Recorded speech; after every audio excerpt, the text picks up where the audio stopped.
और जो लोग बी टीम और सी टीम का इल्ज़ाम लगा रहे हैं उनसे कहना चाहूँगा कि 2022 के अंदर पूरी ताकत के साथ मजलिस चुनाव लड़ रही है। पहली बार चुनाव हारा जाता है और दूसरी बार चुनाव हराया जाता है, तीसरी बार जीता जाता है। रिक्शा वाले भी रिक्शा चलाएंगे, जो बीएड करे हुए हैं, जो एमए करे हुए हैं, जो एजुकेटेड लोग हैं, वो अखिलेश यादव की सरकार में ई रिक्शा चलाएंगे।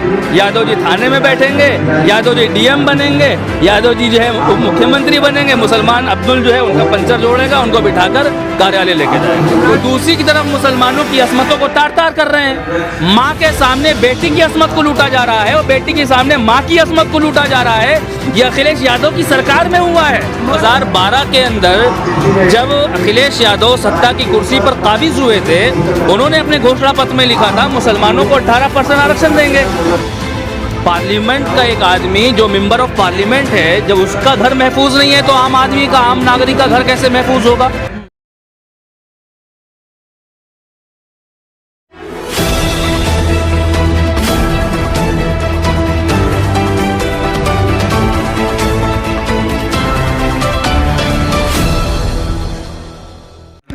2022 में होने वाले इंतखाबात में मजलिस-ए-इत्तेहादुल मुस्लिमीन पूरी ताकत के साथ इलेक्शन लड़ने जा रही है, जहां पर समाजवादी, बसपा, कांग्रेस, लोकदल, असपा, अरविंद केजरीवाल और तमाम सियासी जमातें तैयारी कर रही हैं।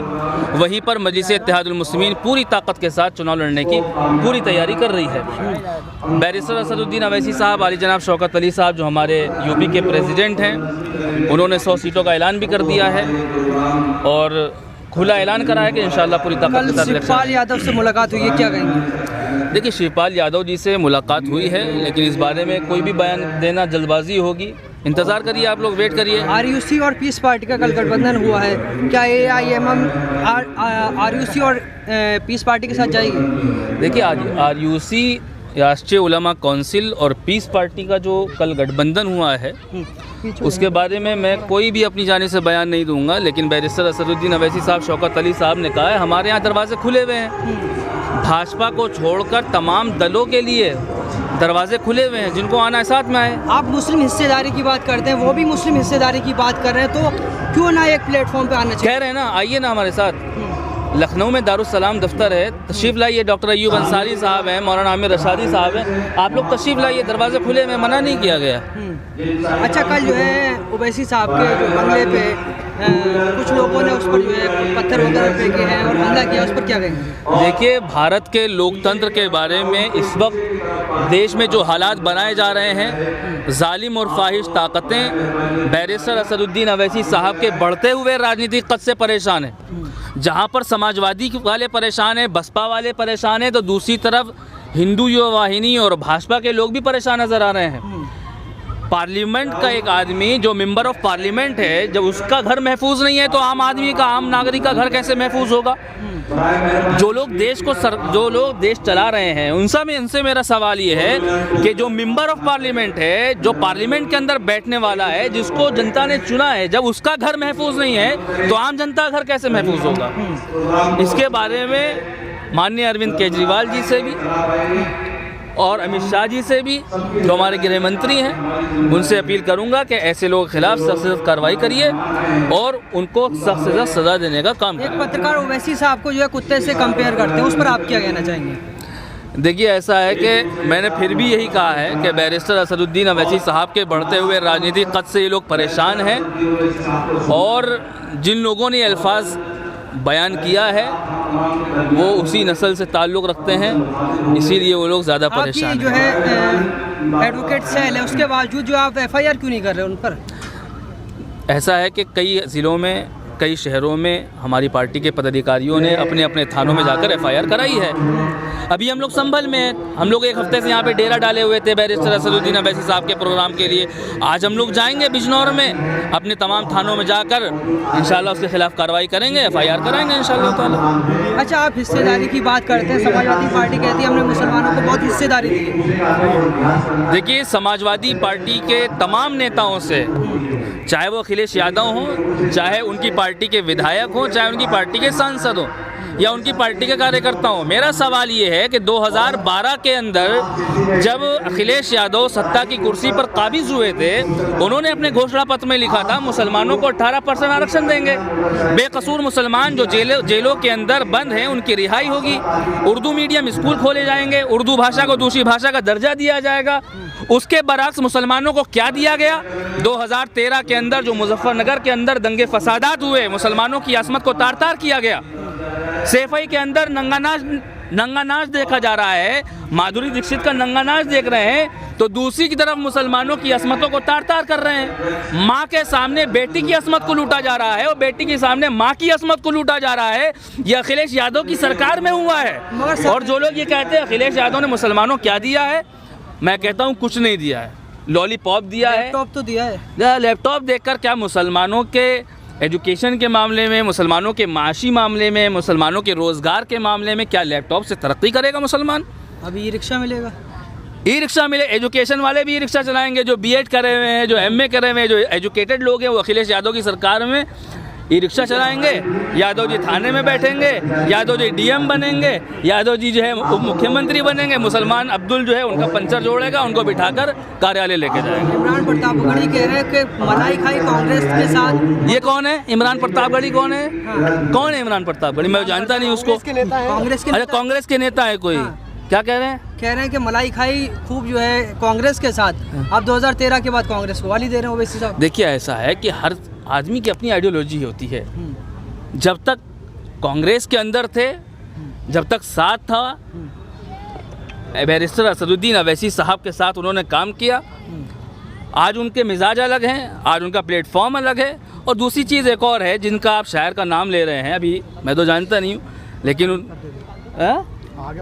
हाँ उनके बारे में ये सुना है कि 2.5 लाख रुपए लेके मुशायरा पढ़ते हैं, जिसकी ना कोई आवाज़ है, ना कोई तरन्नुम है, ना कोई साज है, उसको पता नहीं शायर कैसे बना। अभी आप कह रहे थे कि आप जानते नहीं हैं, अभी आपको नहीं अभी तो हाँ यही मेरे पीछे खड़े हैं साहब, वो बता रहे हैं, मेरे पीछे खड़े तर्जुमान है। 2 साल पहले बहुत तारीफ करते थे। तेरा अकबर बोल रहा हूँ। अब क्या हुआ? देखिए ऐसा है कि मैं कह रहा हूँ कि ताथैया करने वाले लोग हैं, ये ताथैया करने वाले हैं। स्टेज पर ये लोग ताथैया करेंगे, जो इनके ऊपर 2.5 लाख रुपए देगा उसकी का भैया करेंगे, और स्टेज पे पहुंचेंगे। पहले आपकी तारीफें कर रहे तो बहुत वीडियो उनकी जो है नहीं, मेरी तो कहीं तारीफ उन्होंने करी नहीं है। ओवैसी साहब की तारीफ कर रहे थे। मैं वही तो कह रहा हूँ, मैं वही कह रहा हूँ कि 2.5 लाख रुपए दीजिए, आप अपनी भी तारीफ कराइए। 2.5 लाख रुपए दिए थे ओवैसी साहब ने? दिए होंगे, फ्री में तो कहीं मुशायरे पढ़ते नहीं है। ताथैया करने वाले लोग कहीं फ्री में मुशायरे नहीं पढ़ते। और दूसरी चीज़ ये कि कांग्रेस एक डूबता हुआ जहाज़ है। कांग्रेस एक डूबता हुआ जहाज है, जो उस पर सवार होगा वो भी डूबेगा। जिस तरीके से बिहार के अंदर तेजस्वी यादव कांग्रेस की नैया पर बैठकर पार होने की कोशिश कर रहे थे, उनका जहाज डूब चुका है। यूपी के अंदर भी कांग्रेस का कोई जनाधार नहीं है, वो चाहे जितने बड़े मंच तैयार कर लें। कहीं इसी वजह से तो कहीं सपा आपको बीजेपी की भी टीम तो नहीं कहती है, क्योंकि कांग्रेस हाँ, अरे अब समाजवादी वालों के पास और कोई इल्जामात नहीं है। बी टीम और सी टीम कहते हैं, अब ए टीम कहना शुरू करिए। 2017 के बिलमुकाबिल 2022 में पार्टी का जनाधार बढ़ा है, पार्टी का ऑर्गेनाइजेशन बड़ा है। और जो लोग बी टीम और सी टीम का इल्ज़ाम लगा रहे हैं, उनसे कहना चाहूँगा कि 2022 के अंदर पूरी ताकत के साथ मजलिस चुनाव लड़ रही है। पता चल जाएगा कौन बी टीम है, कौन सी टीम है, कौन कमज़ोर है, किसका संगठन कमज़ोर है। जो लोग ये कहते हैं कि ओवैसी साहब की पार्टी का कोई जनाधार नहीं है, जो लोग ये कहते हैं ओवैसी साहब की पार्टी का कोई वजूद नहीं है, 2022 में इंशाअल्लाह ताला जवाब दिया जाएगा। 100 सीटों पर लड़कर कैसे सरकार बन जाएगी? हम कह रहे हैं ना, हम कह रहे हैं कि हम यहाँ पर हिस्सेदारी की बात करने के लिए आए हैं उत्तर प्रदेश के अंदर। हिस्सेदारी 63 जो है एमएलए बनाए समाजवादी ने। हाँ कितने? 59 थे उस टाइम। हाँ। 69 थे समाजवादी सरकार में, 69 मुस्लिम विधायक थे। वो सारे के सारे गुंगे थे, मुसलमानों के मसाइल पर बोलने वाले नहीं थे। आप मुझे ये बताइए, पार्लियामेंट के अंदर मुसलमान लोग बैठे हैं, यहाँ की असेंबली में भी मुसलमान बैठे हैं, कितने मुस्लिम विधायक, कितने मुस्लिम पार्लियामेंट जो है सांसद हैं जिन्होंने मुसलमानों के मिली मसाइल पे बोला हो? जो बोले उनको जैज़म खान देखिए, आज़म खान साहब के साथ जो हो रहा है, हम दुआ करते हैं अल्लाह ताला उनकी रिहाई कराए, उनकी मुश्किल आसान फरमाए।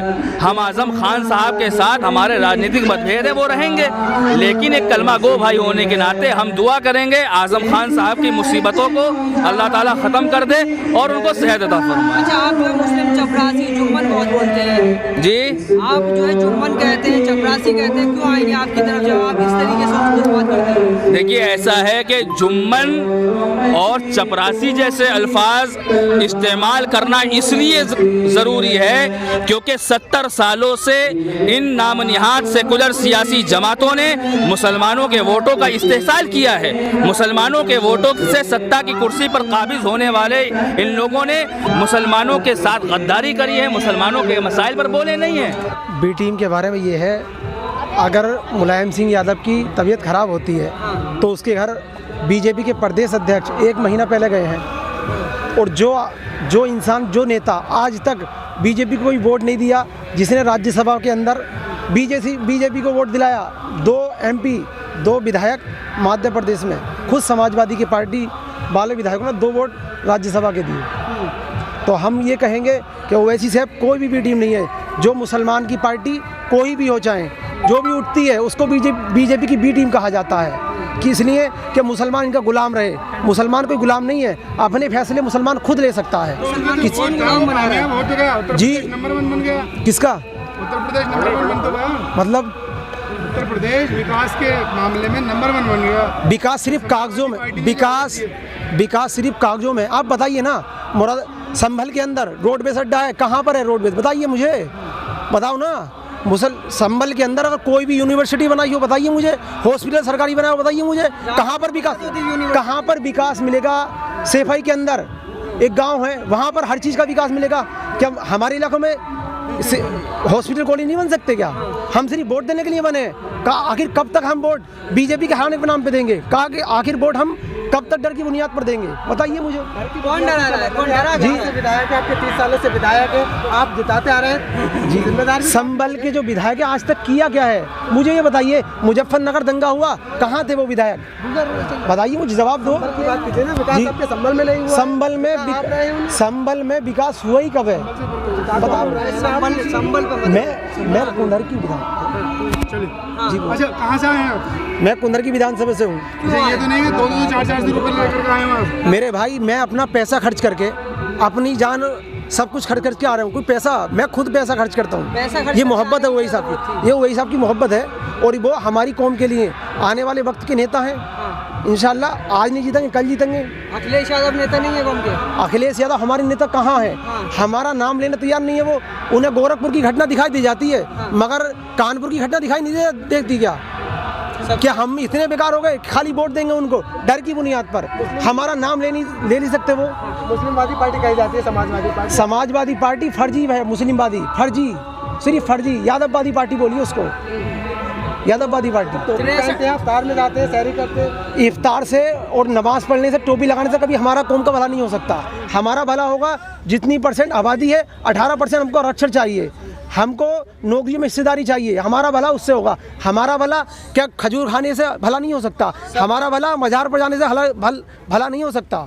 हमारा अगर भला होगा तो हमारी आवाज़ उठाने से होगा। जुल्म जब ही ख़त्म होगा जब उसके खिलाफ आवाज़ उठाएंगे। सपा के मुस्लिम सपा है, नई हवा है। नई सभा है? कहीं के नई सभा भाई, बताइए मुझे, कहीं है नई सभा? कहाँ है नई सभा ये बताइए मुझे। अगर नई सभा होती, नई सभा होती तो कहे को ओवैसी से गठबंधन कर लो ना, क्या टेंशन है ओवैसी साहब से? क्या मुसलमान इतना अछूत हो गया क्या? हर पार्टी से गठबंधन करेंगे, यानी 4% वाली अजीत सिंह की पार्टी, उससे आप गठबंधन करेंगे, और 18% वाली आबादी से नहीं करेंगे। क्यों? आप कह रहे हैं कि मुसलमान इतना हो गया, नरेंद्र मोदी अलीगढ़ के अंदर आपका नाम लेते हैं, आपकी बात उठाते हैं, तो कहाँ पीछे है मुसलमान? जी भाई, मुसलमान कहाँ नहीं पीछे? आप ये बताइए, वो कहते हैं सबका साथ सबका विकास। मुसलमानों पे अत्याचार होता है, कानपुर का वो क्यों नहीं बोले? मध्य प्रदेश में घटना हुई, आज बेचारे वही जेल में बैठे हैं। कहाँ ये सबका साथ सबका विकास कहाँ है ये बताइए मुझे। देश के प्रधानमंत्री मुसलमानों का नाम लेते हैं वहाँ पर कि हमारे घर भी आया करते हैं। मुसलमान का नाम लेने से सिर्फ फायदा नहीं हो सकता, मुसलमान के काम करने पड़ेंगे, मुसलमान के इलाकों में यूनिवर्सिटी, हॉस्पिटल, डिग्री कॉलेज बनाने पड़ेंगे, तब मुसलमान का काम है। पार्टी काम करते रही आपके इलाकों में, कब्रिस्तानों की बाउंड्री करवा रही है। कब्रिस्तान की बाउंड्री से क्या फायदा है हमका, ये बताइए। हमको तालीम के इदारे में कुछ काम, तो इस बार किसे देंगे? इस बार सिर्फ और सिर्फ ओवैसी चलेंगे इंशाल्लाह। वोट कटवाएंगे? वोट कटवाएंगे। अगर हम वोट काटेंगे, पहली बार जब समाजवादी मुलायम सिंह यादव लड़े थे तो उन्होंने कौन सा तीर मार दिए थे, उन्होंने भी तो पहली बार चुनाव हारा जाता है और दूसरी बार चुनाव हराया जाता है, तीसरी बार जीता जाता है। इस बार भी हारेंगे जी, इस बार क्यों हराएंगे, क्यों हारेंगे? अभी मेहनत चल रही है ना, जिद्दोजहद चल रही है, कोशिश करना भाई मेरे, कोशिश करना कोई गलत नहीं है। कोशिश जब करेंगे तभी तो मंजिल मिलेगी ना। हिस्सेदारी की बात कर रहे हैं, किस चीज़ में हिस्सेदारी चाहिए? हमें भाई हिस्सेदारी चाहिए, नौकरी में हिस्सेदारी चाहिए, हमको हॉस्पिटल, डिग्री कॉलेज ये चाहिए, हमें खजूर नहीं चाहिए, हमें टोपी नहीं चाहिए। आप जो रहे मुख्यमंत्री रहे, हमें हिस्सेदारी चाहिए हर चीज़ में। संभल के अंदर आप देखिए जाकर रोडवेज अड्डा है संभल के अंदर, आज 30 साल से किसके विधायक हैं? समाजवादी पार्टी के। किस लिए विधायक बने? कैबिनेट मंत्री भी रहे थे आप, कि एक बार आवाज़ नहीं उठा सकते?